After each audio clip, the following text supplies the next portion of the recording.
Hi, I'm Lorena Hoeber. I'm the host of KHS Grad Student Life, a podcast where we feature and focus on graduate students who are finishing in KHS and some grad students who are currently in the program to understand a little bit more about their experiences. So today we have Ekin Büyükakten, and I know I made it wrong.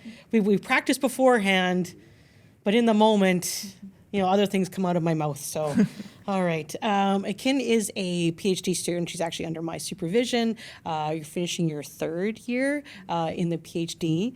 So not quite done yet, but I really want to focus on two things. One is a little bit about your experiences going through some of the different processes that a PhD student does, which is really the comprehensive exams, but then also focusing on your experiences as an international student at the University of Regina.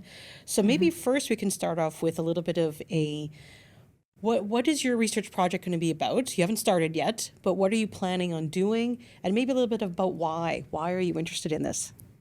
Okay, so I would start with intersectionality. Intersectionality is a theory, a concept, a way of understanding complex identities. So we all have different parts of our identities, and that's what makes us unique, and that's what makes our experiences unique. So when I first came across intersectionality, it really helped me understanding these experiences better, and with the power relations within those experiences. So my project will focus specifically on a community sport setting, where I will try to understand people's experiences in that space and how they experiences these power relations through looking through an intersectionality approach. And why are you interested in community sport? Like what allows you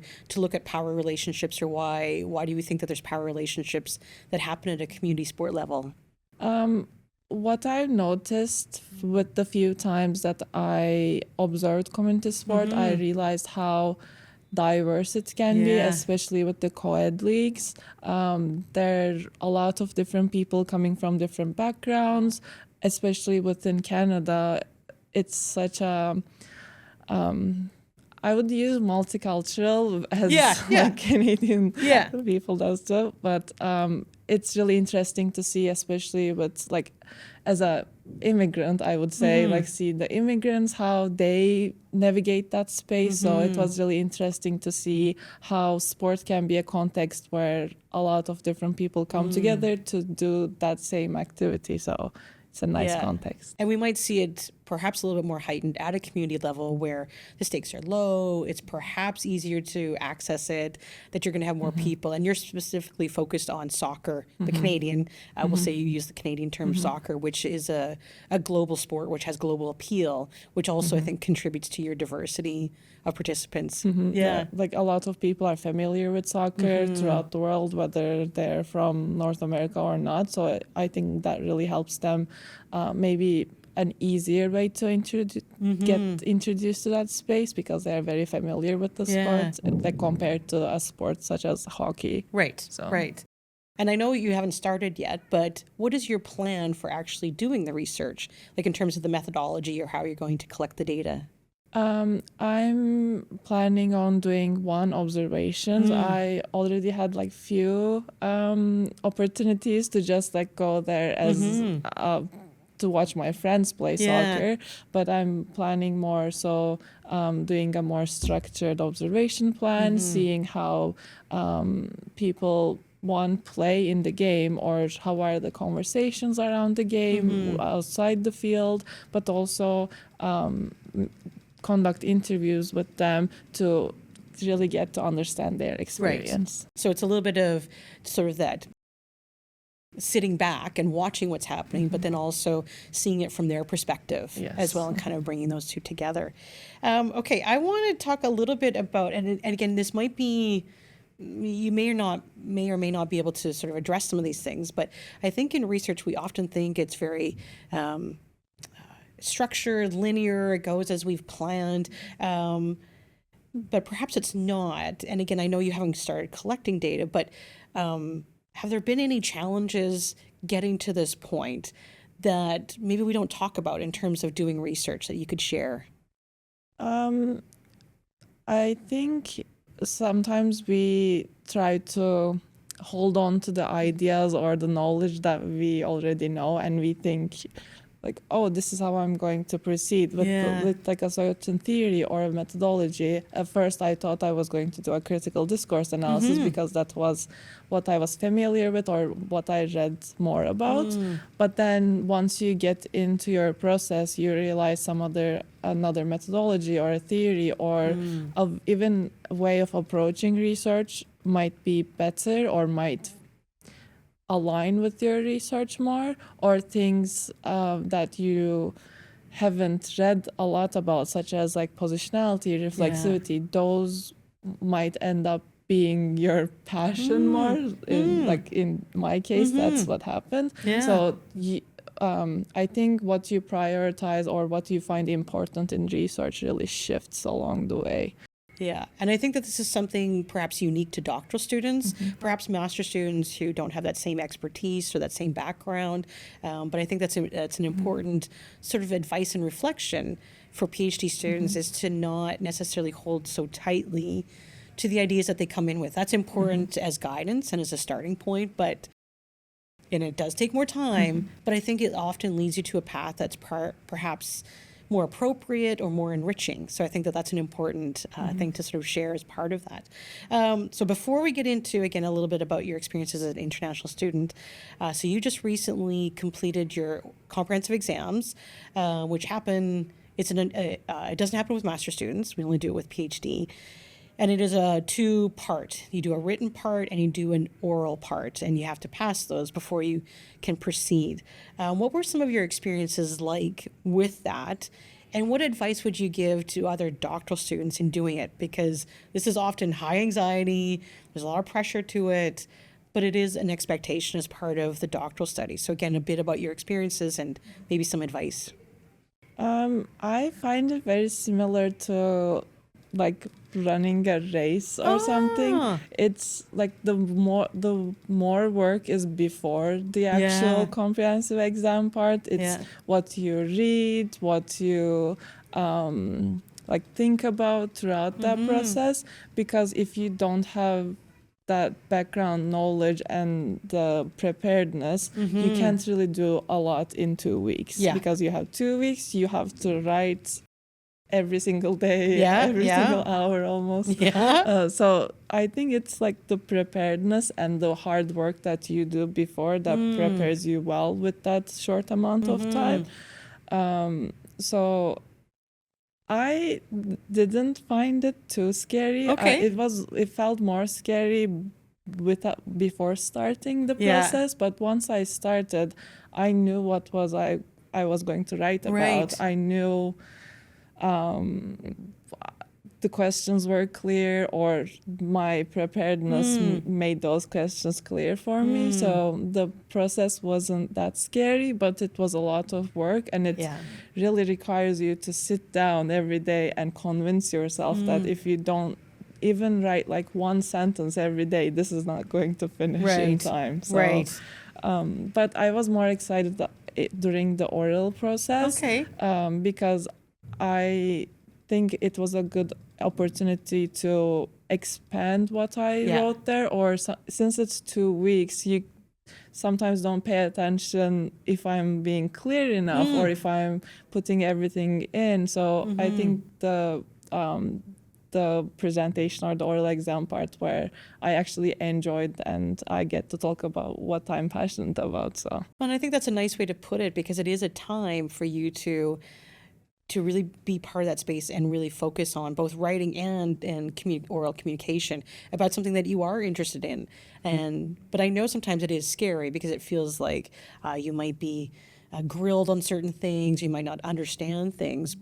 But I don't think it's always like that. I think it's meant to be more of a conversation in that. Was there anything that surprised you about doing your comps? Maybe some parts where I realize I should think about certain points more. Like I realize I haven't thought a lot about things like my data analysis, so like more like practical ways of things. I was more focused on understanding the theory, understanding the methodology, and making sure I'm equipped well in those things. So yeah, there are like certain points where I felt not as prepared maybe, but there were also good moments where I realized, oh, I know this stuff, and I'm very excited to like share with my committee that I know these things. So it is in some ways, it's a nice validation that you actually have progressed, you've learned a lot, you understand the material. But I think like anything, it's a constant evolution of learning more things. And it does sometimes highlight some of the things that you might have to put more time in, or it'll come, like you said about the data analysis. So I think that's a nice way to put it, that there's some level of confidence, or sort of that, again, that validation of, I know what I'm talking about, I can have a conversation, but there's room to grow, which constantly happens. So that's part of the process. Again, I'm going to get there about the international students, but because I've asked a few other students about this, what advice would you give to first year Ekin coming to U of R? You're 3 years in. What do you know now that you're like, I wish I would have known that, or I would have thought about that when I first came?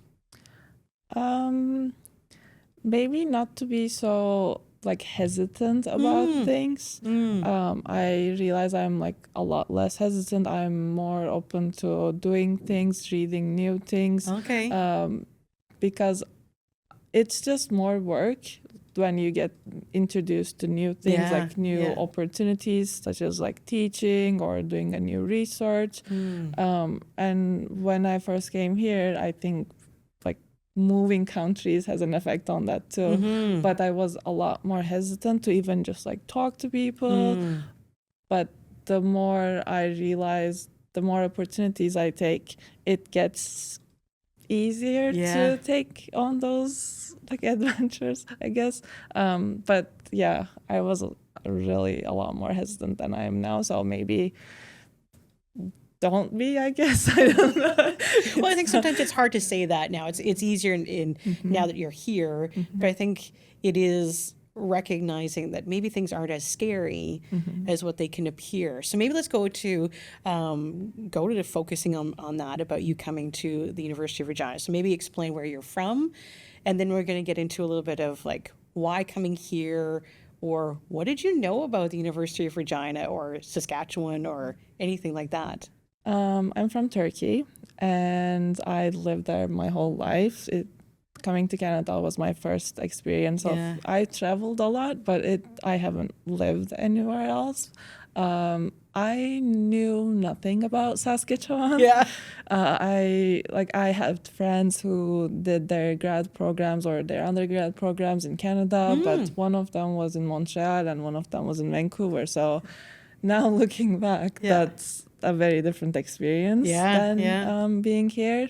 And that was the extent of my knowledge in terms of doing a degree here. But I knew your work, and the only thing I could ever hold on to was the Zoom conversation that we had for like 15 minutes. So I was very blindly coming here, to be honest. I think that's not uncommon, to be fair. But I think if you have like good enough of a reason, where in my case I trusted your work and my passion of following what I wanted to do. So I think that eased that blindness a bit. But other than that, like, I knew it was cold. Like I did my research. I wasn't just like coming here. But I didn't know a lot about here. So maybe I'm going to go into two ways. So one of them is what has surprised you about coming to the University of Regina or being in Regina that maybe are pleasant surprises or like opportunities and things like that. But then maybe also we'll go on the next part. It's like, what are some of the more difficult things, or the things that are a bit of a challenge or just unusual, or things like that? Good things. I would say like I've been teaching yoga for a lot of years, but I don't have the teaching experience. So I was really pleased with one, having the opportunity to teach and also enjoying that process, because I always find myself very introverted person. I speak low, but I'm a different person in the classroom. So that was a really interesting thing to see. Challenges, I don't mind the cold. Okay. Like I have no problem with the cold. I sometimes prefer the cold over like warm weather. I would be like similar, yeah. I would say Istanbul, where I lived, is a 15 million people city. Yeah. And Regina is 200,000. Yeah. So that's a big drop. So what's the contrast like between the two of them? It's a stark contrast, but what are some things that maybe you miss from Istanbul that you wouldn't get here? But what are maybe some things that you see here that maybe are actually okay?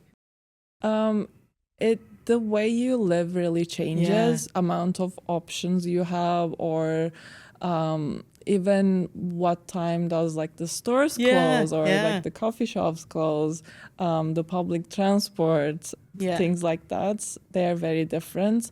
But since it's small, it's easy to adjust. And I know the entire city now. Like it's easy to learn in that way.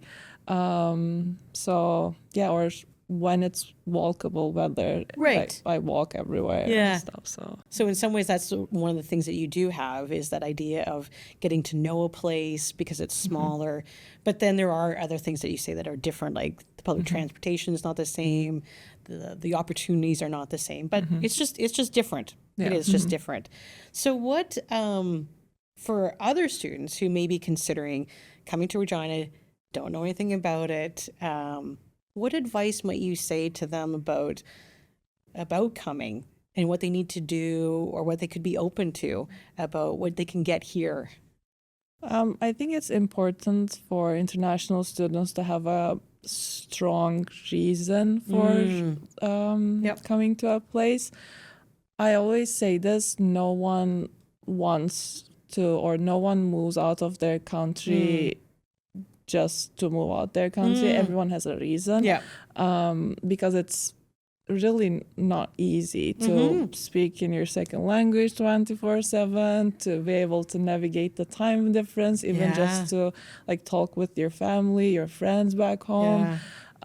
So I think having that strong reason, or finding or making your reason stronger as you're here. So I knew I somehow wanted to be in academia. I knew I wanted to pursue education more, but finding more about my passions in specific research and intersectionality really made it stronger for me to be here, and it really makes my life easier to be in this space. But also maybe reaching out to people and see what do they think about here, and learning about their experience, even just through, I don't know, where would you reach them, but like LinkedIn or something, but asking prior maybe could help a little, but also recognizing everyone's experience is different, so not holding on to their experiences. Yeah, so I think what I've done before, and I don't remember if I did this with you, is that sometimes I'll tell people, go talk to some of my current students or former students and see what that's like. And in this case, it might also be saying, can I talk to people who are international students? So not just the domestic students, because they'll have a much different experience. So I think those are ways to actually do that. But I think you're also right, is understanding, though, that each person will have a different experience here. But I think, and maybe one thing I'm just going to come back to as well, too, because you've talked about the teaching. Are there other opportunities that you've been able to have while in KHS or at the University of Regina? I've been teaching yoga. Yeah, yeah. That's nice. Yeah. Because I'm very used to teaching yoga, Yeah. so that's a very familiar experience that I get to do in a different language, in a different setting, but it's a very familiar experience. But I also, within the more academic setting, I get to do some research projects, either that I initiated or that was presented to me as an opportunity, which also made me realize how much I enjoy research side too. Yeah. So it's a very good balance for me. I'm not fully, I want to just teach or I just want to fully research. I think they both have value, and I enjoy them both in different ways. So. And I do think that something that we do see in our faculty is there are opportunities for graduate students to be hired, as you just said, like as a TA or as an instructor, but there's also opportunities to work with other people. So the project that you're doing is with one of my colleagues. There's opportunities to serve on committees when they come up from time to time. So I think it's important to understand here that you can keep developing your skill set and your networks, in part because we're smaller. We're not, a faculty of 100 people. We're a faculty of about 25. So I think those are also opportunities maybe as well too. And maybe it's just one more thing I'll ask you about, like meeting other faculty members. So it's not just me, but is that something that you also get an opportunity to do here, is to meet some of the other faculty members? It was mostly through some of the classes I took that I get to meet them, but also like meeting my committee members, and not necessarily within our faculty, but going to conferences and meeting other academics from different settings. That was a really helpful experience to understand that one academia better, and to you really think about what kind of academic I want to be in life, and if you don't have examples in front of you, you don't really know to have a like point of reference almost. So you see and you think like, oh, I want to be that kind of a person or that kind of a person, but eventually you get to be your own. So yeah.